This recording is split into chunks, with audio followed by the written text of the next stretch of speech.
आपको दिखा रहे हैं पीएम की बिल्कुल गाड़ी के बिल्कुल सामने हम लोग आज तक पर चल रहे हैं और ये एक्सक्लूसिव तस्वीरें दिखा रहे हैं। आप पीएम की भी तस्वीरें देख रहे हैं, प्रधानमंत्री ठीक हमारे पीछे है और यहाँ से वो नजारा जो प्रधानमंत्री नरेंद्र मोदी गुजरात, ये तस्वीरें आपके सामने हैं। प्रधानमंत्री का काफिला जिन जिन हिस्सों से आगे की ओर बढ़ता हुआ, जबरदस्त भीड़ वहां पर देखने को मिल रही है। जल्दी से विनोद अग्निहोत्री जी, इन तस्वीरों पर आपकी टिप्पणी। उनकी सूरत को देखने की बेचैनी अहमदाबाद के लोगों में है, लोग सड़क पर हैं, इसके जरिए कितना बड़ा संदेश बीजेपी की ओर से। आयोजन है आज का प्रधानमंत्री जी के बारे में, ये तो हम सब जानते हैं कि वो 24/7 पॉलिटिक्स में एक्टिव रहते हैं। पश्चिम बंगाल का चुनाव आप देखिए हुआ था और उसके नतीजे आए थे, उसके अगले दिन वो अहमदाबाद में थे, गुजरात में थे। तो अब 2014 का चुनाव जीतने के बाद 2019 की रणनीति बना रहे थे। तो वो हमेशा जो है इस मामले में आगे का चलते हैं। आप ये सोचिए जो आज का रोड शो है ये 5 तारीख के मतदान के लिए तो है ही। ये दरअसल आगे से जो आगे 2024 की लड़ाई होनी है, ये एक तरह से उसकी तैयारी भी शुरू हो गई है, ये मान के चलिए। तो इसलिए प्रधानमंत्री हमेशा आगे की सोचते हैं, दूर की सोचते हैं, इसीलिए वो अभी तक सफल है अपनी राजनीति में।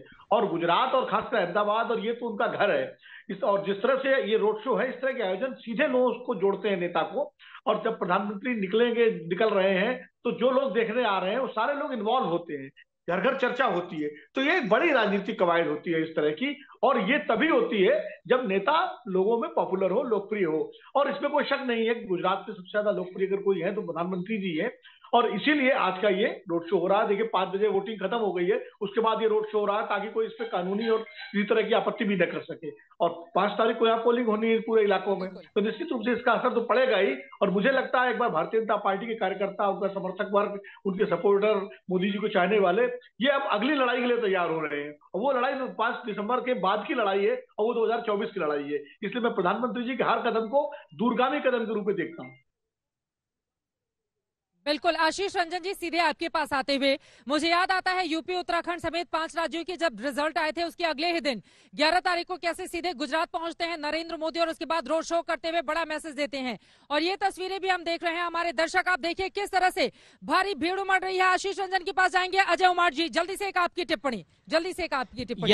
हिमांशु भी हमारे साथ जुड़ चुके हैं, उनके पास आ रही हूँ। चित्रा ये एक तरह से अहमदाबाद में बुलडोजर हो जाएगा और अहमदाबाद में मुझे लगता है 21 में से 18 सीट इस बार भारतीय जनता पार्टी जीत जाएगी, क्योंकि भविष्यवाणी करें भी तो टाइम है। नरोडा पाटिया, आप देखिए मैसेज बिल्कुल साफ है। नरोडा पाटिया और नरोडा चौक से जिस तरह से ये निकली है, और ये ऑडियंस, मैं तो पिछले 30 साल से अहमदाबाद में हूं और हर एक चुनाव देख रहा हूं। ये 3 कॉन्स्टिट्यूंसी जो मुस्लिम वाली है, और अब ये साफ बिल्कुल हिंदू मुस्लिम में बढ़ चुका है ये मामला। और मुझे साफ लग रहा है 21 में से 18 सीट अहमदाबाद में। तो 11 मार्च को जिस तरह से 4 राज्य के चुनाव जीतने के बाद मोदी जी 11 मार्च सुबह 11 बजे यहाँ आए थे, मुझे लगता है ये चुनाव के पहले की आखिरी अहमदाबाद का जो रोड शो है ये बुलडोजर पुरवार होगा अहमदाबाद के लिए। ऐसा लग रहा है कुछ। श्रीवास्तव जी, आपको भी? बिल्कुल है ऐसा। इसमें देखिए एक चीज है, ये एक रणनीतिक भी है। आप जब सुबह जब ये चर्चा हुई थी, कल से चर्चा हो रही थी प्रधानमंत्री यहाँ पे रोड शो करेंगे, फिर सुबह करेक्शन किया गया पाटिल साहब द्वारा, सीके पाटिल द्वारा, ये रोड शो नहीं है, उधर से गुजरेंगे, पुष्पांजलि करेंगे। और फिर कोई ये कहने ना पाए, चुनाव आयोग की तरफ से कोई टिप्पणी ना होने पाए, कोई कहीं पर प्रतिवेदन ना जाने पाए, उसके लिए वो टाइम जानबूझ के मुझे लगता है 3, साढ़े 3 से 5 बजे किया गया, ताकि कोई बात नहीं। और इस बीच में जो लाभ होना था, दिन भर टेलीविजन पे जो उसका चलना था, road show road show road show, तो बिना रोड शो इतिहास में पहली बार इतना बड़ा कार्यक्रम हो रहा है तो हर जगह चर्चा तो उसको बिना रोड शो हुए तो पूरा रोड शो हो गया ना वो।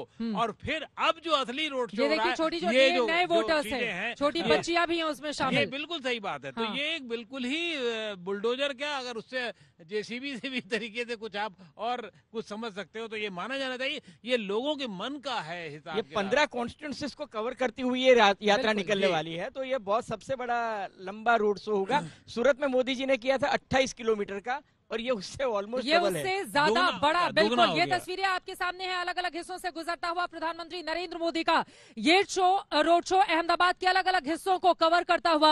आपको बताते 5 तारीख को आखिरी चरण के लिए वोटिंग होनी है, लेकिन उसके ठीक पहले बीजेपी के सबसे बड़े दिग्गज ने अपने पूरा दांव लगा कर रखा हुआ है। किस तरह से जनता उमड़ी हुई है, उनकी एक झलक पाने के लिए ये तस्वीरें आपके सामने है। हिमांशु मिश्रा हमारे संवाददाता जुड़ चुके हैं। हिमांशु, ये भव्य और दिव्य तस्वीरें तो है गुजरात आपको लेकर, जैसा बीजेपी हमेशा कहती है कि गुजरात और नरेंद्र मोदी को अलग करके नहीं देखा जा सकता, और फील्ड में भी आप जाइए तो मोदी मोदी के नारे हम लोग लगाते हुए नजर आते हैं। कार्यकर्ताओं के अलावा जो आम पब्लिक उमड़ी हुई है एक झलक देखने के लिए नरेंद्र मोदी की, ये बीजेपी को गदगद करने वाली है। हिमांशु, देखिए बिल्कुल भारतीय जनता पार्टी को चित्रा ये तस्वीरें गदगद करने वाली हैं। मैं अपने कैमरामैन से कहूंगा कि एक बार वो दिखाएं तस्वीरें इस पूरे चौराहे की। यहाँ पर ये है ठक्कर बापा नगर पर सरदार पटेल की मूर्ति है। इसी मूर्ति पे जो है प्रधानमंत्री नरेंद्र मोदी जो है सरदार पटेल की इस मूर्ति पे माल्यार्पण करेंगे और उसके बाद आगे बढ़ जाएंगे।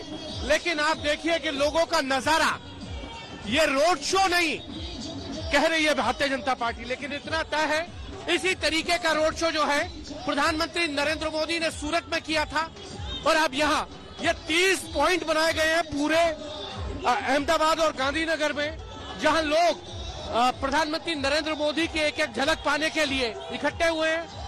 नजारा आपके सामने है। तो भारतीय जनता पार्टी को इस तरीके का हजूम देखने के बाद ये अंदर से, शायद मुझे भी लगता है कि अब अंदर से भारतीय जनता पार्टी को ये लगता है कि 150 पार का जो नारा है वो अब पूरा होता नजर आएगा।